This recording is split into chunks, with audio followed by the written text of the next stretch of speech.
السلام عليكم ورحمة الله وبركاته. وياكم إبراهيم من قناة عراقيني ميوزك. اليوم حقرأ أسئلتكم. طبعا توقعت راح يجي سؤال أو سؤالين، بجت هواي أسئلة هسه كلها حقراها. السؤال الأول من حمود دوت كوم، يقول لي شنو هدف قناتك وشنو هدفك بالحياة وعندك قناة ثانية؟ هدف قناتي إنه أفيد المتابع، وهدفي بالحياة أصير دكتور، وعندي قناة ثانية. عندي قناة ثانية قصتها مأساوية، إذا تريدون أحكيكم إياها قولوا لي. السؤال الثاني من ران زهاك، يقول لي واصل وأتمنى تنزل انتروهات أكثر. أكيد أنزل انتروهات. سؤال، شو هدفك في القناة وكم تبي توصل من سبسكرايب؟ هدف في القناة إنه أفيد المتابع. سبسكرايب إيش قد أوصل 1000 سبسكرايب. سؤال ثالث من روائع، يقول لي جملة تحب تقولها كل وقت.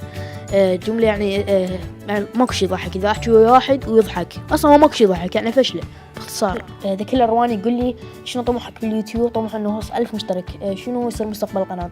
مستقبل القناة راح يستمر على انتروات والميوزك. سؤال ثاني منه، ولو وصلت اللي تبيه في اليوتيوب شو راح تكون ردة فعلك؟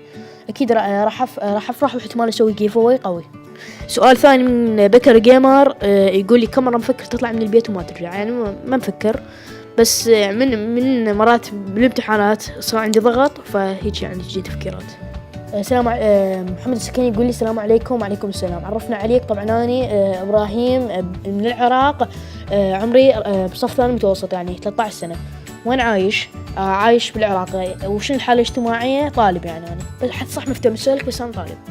نحوم مكس 3 يقول لي كم ودك توصل في اليوتيوب؟ هل أحد يساعدك على المقاطع؟ 1000 مشترك يوصل على اليوتيوب. أكو أحد يساعدنا على المقاطع؟ لا، ما حد ما يساعدنا على المقاطع حاليا.